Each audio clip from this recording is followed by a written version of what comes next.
So what's up mga ka-bird brain? Welcome sa panibagong episode na kung saan bawal ang matalino pero pwede ang may gasolina. So ayun, it's been a while. Tagal-tagal din ako din nakapag-content mga ka-bird brain kasi nga inaayos ko tong motor ko. And bago pa yun, matagal-tagal din akong hindi nakapag-move it. Bukas sana makapag-move it na ako kasi ayos na tong motor ko. Parang 2 weeks na akong hindi nag-move it or 3 weeks na.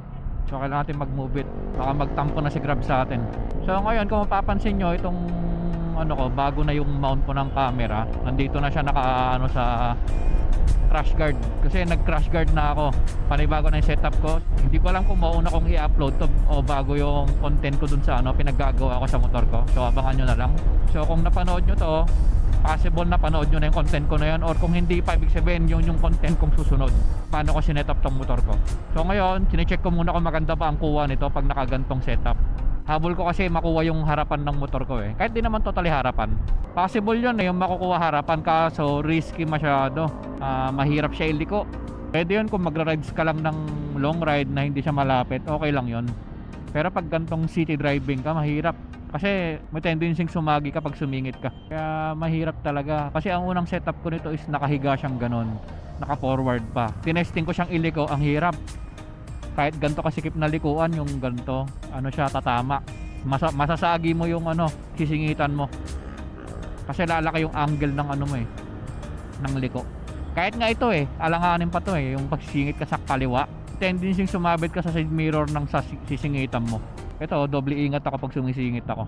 Kasi hindi na yung manibela yung iniiwas mo hindi na to Ang iniiwas mo, ito na mismo. Kung pa diretso, madali lang. Pero pag yung liliko ka, singit ka, mahirap. Ngayon iniisip ko kung pag nag long ride ako, kung ihihiga ko pa siya. Mas maganda kasi pag nakahiga sa long ride. Mas maangas yung shot niya. Mas kuwang-kuwa yung So pag nakaganto naman, kuha naman, pero hindi na makukuha yung buong motor. Actually pwede kunin yung buong motor, kaso ayoko na sanang, gusto ko na agad. Pipiliin ko lang yung reverse mode, salpak na. Pero bahala na, depende, tignan natin pag nag long ride tayo kung ganun gagawin ko. Kasi ready na to pang long ride mga ka-bird brain. Nag-iisip na lang ako kung anong araw. Gusto ko magbiyahe ng Pangasinan Niisip ko kung sa Christmas ba. So bahala na, abang-abang na lang kayo ng upload ko. Pero this year, target ko talaga yan, Pangasinan, this year. Sure ball pa sa sigurado yan. Ayan, sana maganda tong setup, hindi matagtag. Pag na final na lahat, ayan, ready na. Back to content tayo ulit. Pasensya na kung medyo natagalan yung mga upload ko. Medyo, ayun nga, marami akong ginawa sa motor ko Naubos ang oras ko.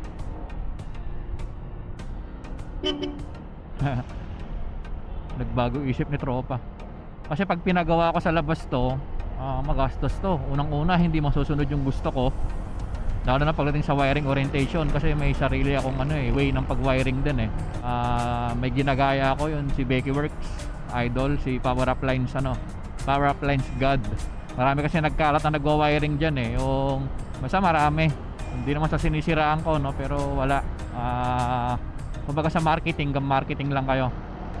Hindi kayo obra sa mga kagaya ni Becky Works, hindi kayo obra dun.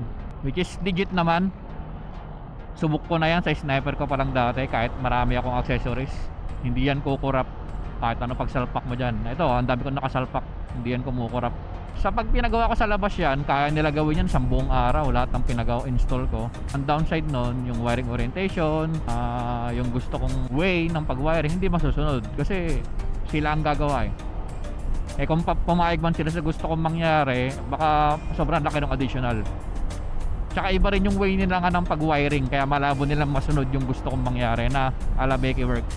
Kaya ako na lang gumawa. Kaso ang tagal din, inaabot ako ng umabot ako ng 5 days matapos lang tong mga pinaggagawa ko. Actually nagawa ko na before, kaso ang problema nga, since mag-aayos ako ng nirewire ko, ang tagal. Actually mas matagal mag-rewire yung mas matagal yung aayusin mo yung dati mo nang ginawa. Alam nyo kung bakit? Kasi ititest nyo lahat ulit yan, hanapin mo yung mga wire ulit. Mas maganda pa yung yung from scratch ka magsasalpak ng mga accessories, yung wala pang wire. Ayoko namang ulitin kasi pag inulit ko, unang-una sayang yung wire na ginamit ko, yung mga ginastos ko, sayang. So chinaga ko na lang siyang i-trace. Ayun kagaya na sinasabi ko, tignan nyo, diba? Kung tutusin, maluwag pa yung sinisingitan ko, pero may tendency na ako sumabit sa kaliwa. Yan yung disadvantage ng ganito. So Pang ano lang to, yung gantong mount hindi siya advisable pang city driving, lalo na kung matraffic yung lugar nyo pupuntahan nyo. Pang ano lang tong setup na to, pang chill. So kung move it, pinag-iisipan ko pa kung ididiretso ko na lang, kasi kung move it to, ang hirap din, baka magreklamo yung passenger ko, no, na hindi ako makasingit-singit. Kaya naman siya sumingit, pero yung singit pa na mas singit, hindi obra. Kaya niya, no, layo ko pa, pero yung side mirror pwede nang tamaan. Naiwan ko yung sticker ko, daw nakapagdala. Traffic ngayon sa Paranaque, sana wag lang umulan. Ang dilim, no, naka-ND filter pa naman ako. Pero plano, yung lagi nating inaabangan. Sa ngayon nga, ka-Birdbrain, ayun, abangan nyo yung content natin pag rides ko sa Pangasinan, tsaka yung mga ginawa kong wirings dito sa motor ko. Abangan nyo yun, or possible mauna kong i-upload yung pag-wiring sa motor bago itong video na to. Then sunod nun yung rides na sa Pangasinan. And wag kang uulan. And na-check ko naman tong motor ko. Ang hindi ko na lang na-check bago ko siya ibiyahe is yung, actually na-check na pala, hindi ko lang pa naayos. Yung caliper ko kasi sa likod is nahanap ko na yung maingay na lumalangit-ngit, yung karansing ng kalansing. Chinek ko yung caliper ko sa likod, confirm siya yung tumutunog. So yung brake pad nagkakalansing pagka hindi siya nakapreno. So ang tendency nun, hindi na bumabalik ng maayos yung brake pad ko pagka hindi ako nakapreno. So possible madumi. Kasi kung tabingi man yung brake pad, malabong tumabingi eh. Magpapantay yun eh kung tabingi yung brake pad eh. So possible madumi yung parang ano niya, yung tumutulak. Kaya di niya matulak pabalik, kaya kumakalog. Kumbaga tabingi siya, yung isang side natutulak, yung isang side hindi.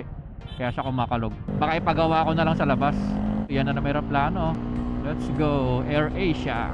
Nag-iisipan ko, tanong ko muna kung magkano labor sa labas. Kasi kung mahal yung labor, ang gagawin ko niyan, bibili na lang ako ng brake. Actually may brake cleaner ako eh. Kasi hindi ko rin sure kung papalitan ko yung brake pads. Kasi baka mamaya sobrang lala nung ano, mamaya sobrang kalawang. Pero wala namang kaso kung makalawang masyadong back plate niya eh. Ang importante makapal yung brake pads, and for sure makapal pang brake pad nun. Nalaman mong manipis ng brake pad mo unang-una, dito pa lang sa may ito. Pag yung brake fluid mo bumaba na ng gusto, ibig sabihin manipis ng brake pad mo nun. As of now, ayun makapal pa yung brake pad ko. So iniisip ko kung worth it by palinis sa labas o ako na lang. Pag-isipan natin, mag-inquire muna tayo kung magkano. Kasi kung mga 300 lang, pwede na. Kung 500, kasi sa 500 marami na akong mabibili nun eh. Brake cleaner, ano pa ba, may mabibili na ako nun eh. May tools naman ako eh, kaya bahala na, tignan natin. Kasi kung 300 lang naman, papagawa ko na. Pero kung nasa 500 plus, ako na lang gagawa para nalinisan ko na. At the same time may reserva na akong brake cleaner. Kasi may brake cleaner na ako dong isa eh. Magkaka brake cleaner pa ako na bago. Parang ano to, yung TV. Sabi niya, tara mahal, rides tayo, may bibilin tayo. Aray ko po. Pinagbitbit ng TV. Sana hindi mabasag yung screen pag uwi. Pag uwi nagguhit, no? Aray ko po. Papasko na. Ano, nagkabigayan na ba ng mga 13th month pay nyo? Pa-comment down below kung nagkabigayan na ba. Ano, nakapagpasa na ba kayo ng mga resignation nyo? Kung nakuha nyo na, ipasa nyo na. Ano pang inaantay nyo dyan? Pag nakuha ng 13th month pay, ipasa ng resignation. Huwag nang magpadagdag kasi siyempre mo nakuha mo na 13 month pay mo, papasok ka pa ng December 1 to 15 na cut off bago ka mag-resign. Yung 1 to 15 mo na yon, ma-hold na yon, papasok na yun sa last pay mo. Gugugol pa ng ilang ano yun, ilang buwan bago mo makuha. Kaya ako sa'yo, resign ka na boy. Huwag ka na magpatumpik-tumpik. Pagpasok ng 13 month pay mo sa ATM mo, email mo na agad yung boss mo. Email mo, boss, larga na ako, thank you, goodbye. Kahit wag ka na mag-render, puta kayo na, render ka pa. Basta nagpasa ka, okay na yun. Sabihin mo, boss, batche na ako. Siguro naman sulit na yung mga panahong nagtrabaho ako sa kumpanya nyo. Batche na muna ako, sabihin mo, nakuha ko na yung kailangan ko. Hindi matraffic masyado ngayon. Pero doon matraffic lang sa bungad, pero dito hindi na. Malalaman natin yun sa may Diego Sierra. Wake me up. Hindi na September. Wake me up when December ends. Wake me up when September ends. Uy, matraffic dito ah. Dito tayo. Matraffic yan pag ganyan, no? Umabot na dito yung stoplight. Matraffic yan. Ito na tayo. Marami pa naman tayong gas eh. Nice. Si kuya, lidiwaliw lang, chill lang.